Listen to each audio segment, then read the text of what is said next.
WJBF Live Viper 6 radar, the only live radar in the CSRA scanning our skies. No showers or thunderstorms to talk about by the time we get to tomorrow morning. 7 a.m., 60 degrees, mostly clear skies, but all eyes on Hurricane Matthew. Its sights set potentially right here at home. Details just ahead. Right now on News Channel 6 at 11, an update on Hurricane Matthew and its progression. Also a look at what South Carolina is already doing just in case. And a walkthrough today of a couple of Richmond County schools. What school board leaders hope to achieve from the visits. And the latest from Murphy Village as we sit down with a member of the Irish traveler community to find out what they have to say about recent developments and investigations. News Channel 6 at 11 starts now. Live from Television Park, this is WJBF News Channel 6 at 11.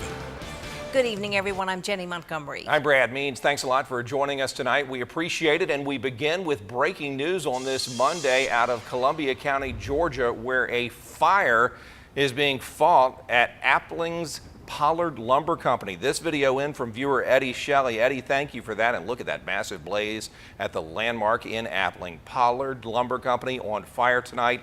Let's take a live look right now at the situation in Appling. A lot more peaceful scene just moments after the firefighters battled that huge blaze. Most of the flames, at least from this vantage point, are gone. Crews putting out hot spots and hoping it doesn't reignite.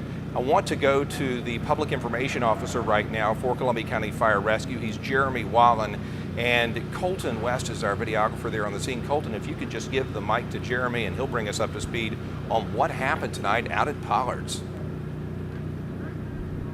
All right, go ahead. At 9:24 this evening, we were dispatched to Pollard's Lumber Company for a possible structure fire, and on our arrival, we did find a fully involved fire at the kiln facility here. And so we began suppressing that, also protecting the exposures on both sides. That fire is now contained and controlled. We're just putting as much water as possible on it now to get the embers down. We have about 28 personnel on scene, and we anticipate being here for several hours. So where do you go from here? What are you all going to do throughout the night? We're just going to continue to flow water on the remnants of the fire there in the main facility until we have all the hot spots down. Appreciate it. Yes, sir. All right, and that is Jeremy Wallen, Columbia County Fire Rescue. Thank you to Colton West, our videographer. A peaceful scene now. Most of the flames gone. Only the hot spots are left, but quite a contrast to about an hour ago when flames engulfed part of Pollard Lumber Company, a landmark in these parts in Appling, Georgia. And kudos to the members of the Columbia County Fire Rescue Team and their counterparts who stood out there, got those flames down, are going to man the scene throughout the night to make sure everything is okay. By the way, no injuries to report. Kevin. Brad, thanks very much. A pretty quiet evening weather-wise in the CSRA. Chevy Loop Skyview Network camera live at Television Park, Bobby Jones Expressway. Just a couple of cars out there. Traffic is flowing smoothly. Temperature is now down to 66 degrees already at Augusta Regional Airport. Most of us now in the upper 60s to lower 70s. Tomorrow, mostly sunny skies. High temperature 85 degrees. But of course, all eyes on major Hurricane Matthew. The 11 o'clock advisory is out as this storm nears the Cuban and Haitian coastlines. And this storm is strengthening, and it's got its eyes set on the southeastern United States. And we've got to keep an eye on it, and it could have potential impacts a little bit closer to home than we bargained for. A live Viper 6-day forecast you won't want to miss, and your tropical update in just a few minutes. Jenny. All right, Kevin, thank you so much. Coverage you can count on does continue now with that hurricane packing 140 miles per hour winds. It is threatening destruction. Already, Hurricane Matthew has become deadly, claiming 3 lives. The Category 4 storm has Haiti and other nations in its path as it moves through the Caribbean. Mary Maloney now with details. Hammers, drills, and chainsaws. People in the Caribbean using them all, attempting to get ready for Matthew. If we are not prepared, then disaster will catch us unaware. The storm is a wet one. Parts of Haiti and the Dominican Republic may see downpours of up to 40 inches. Eastern Cuba and some of the Bahamas could see up to a foot of rain, and Jamaica could see up to 10 inches. What is heading our way is something that Jamaica has not seen in decades. 250 miles above the storm, cameras outside the International Space Station captured views of Hurricane Matthew. The eye well-defined, surrounded by massive clouds. The United States is carefully watching the forecast. FEMA is deploying officials to state emergency operations centers in Florida, Georgia, South Carolina, and North Carolina. Multiple cruise lines rerouted trips to get out of Matthew's path, and governors in Florida and North Carolina have declared states of emergency. If Matthew directly impacts Florida, there will be massive destruction that we haven't seen in years. Our goal is to be overprepared and hopefully underwhelmed. I'm Mary Maloney reporting. Well, South Carolina's Emergency Management Division already getting set for Hurricane Matthew just in case. In fact, today they partially activated the state's Emergency Operations Center outside Columbia. The state is in touch with its cities and counties to see if they need anything to get ready. Even if Matthew just brushes the South Carolina coast, it is big enough and strong enough to do a lot of damage. There could be obviously some damage to some infrastructure. Could be also power outages. It could be some level of inland flooding, coastal flooding, and then inland flooding as well. All right, so at this point, the EMD is just having conference calls with all those counties. It is too early right now for the state to be moving anything down to the coast like sandbags, water, or food. An Aiken man is dead tonight after leading Aiken public safety officers on a high-speed car chase. 37-year-old Andre Jackson Jr. crashed into a tree at the intersection of Chesterfield Street and Columbia Avenue. According to police, 2 other passengers were taken to the hospital in critical condition. No word on what led to the chase. 2 people facing drug charges tonight after a 2-month-long investigation in Aiken County. Larry Rowe and Kimberly Bell got arrested on Rusty Lane in Warrenville.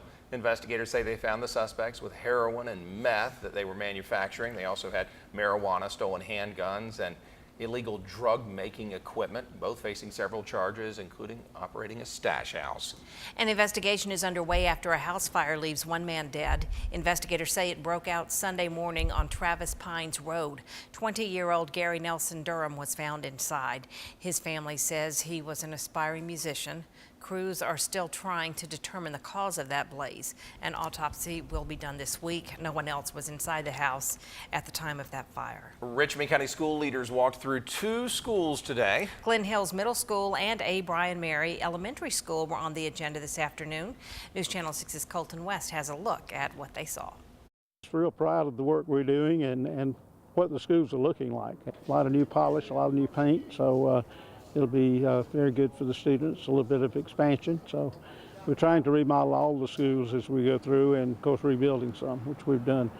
This space was expanded right about somewhere right in here. Used to be a wall. This was a mechanical room on this side, which with the HVAC renovations, we were able to get rid of all the old equipment, upgrade all the HVAC, went up to the roof. The biggest thing we're adding to all the renovations is security. They have security cameras and to avoid any problems that might happen. So we've got cameras all over the place. I think students behave basically the way you treat them. And by us going into a lot of renovations and all, they understand that we're caring for them. We're doing things to make life better for them. And I definitely think it improves the entire attitude, not only of the students, but also the faculty. If they get a nice new fresh building, it's a lot nicer to come to work than an older building. And most of our buildings have been renovated. The new splosh will pretty well finish what we need to get done with the 3 new schools and a number of renovations. All those in favor? Aye. All right, vote passes. This isn't anything new. Periodically, board members meet after class hours to take a peek at the facilities. They can look at what can be improved and discuss realistic ways on how to make the changes. Well, the Richmond County Sheriff's Office is putting in a couple of new programs these days. The Charles B. Webster Detention Center has started Narcotics Anonymous and an Alcoholics Anonymous course. The new additions designed to help drug abusers and addicts from relapsing. The Sheriff's Office is partnering with local volunteers to start those 12-step programs to inmates, no cost to the taxpayers. Richmond County Sheriff Richard Roundtree says if one person is kept from reoffending or relapsing, the program will be successful. Parents, listen up. Do you think your child is the cutest ghost or goblin around? Well, here's your chance to find out. WJBF News Channel 6 is holding a cutest kid costume contest. The last day for submissions, October 3rd, so send a picture of your child in their cute costume, and if we pick that child is the winner, well, they'll get a shopping spree to kid. We have a direct link on our homepage, WJBF.com. All right, shifting gears now. Statistics show some 20 veterans die every day from suicide. That's why connecting each person with resources is crucial. And in Augusta, one of those resources is the Charlie Norwood VA Center. The Be There campaign is a VA initiative that focuses on suicide prevention, reminding friends and family to be there for veterans by calling on old friends or checking in with a neighbor. Experts say those simple acts can be preventive factors for suicide, and not just for vets, but for anyone whose change in behavior concerns you. Because a lot of times what we see is folks are struggling with things in their lives that are impacting all aspects, financial and social and relationships, and they just become so overwhelmed. And so if someone else can start that conversation, even just by saying, something's changed lately, you're not yourself, that can make the huge difference. These are just some of the warning signs that someone may be considering suicide. One or more prior suicide attempts, family history of suicide, physical or sexual abuse. Be sure to tune in after the noon show tomorrow for much more from the experts. Well, flu season is underway. A lot of people headed to a doctor or pharmacy to try to get the vaccine. But could age have an effect when you get the shot? We'll find out after the break.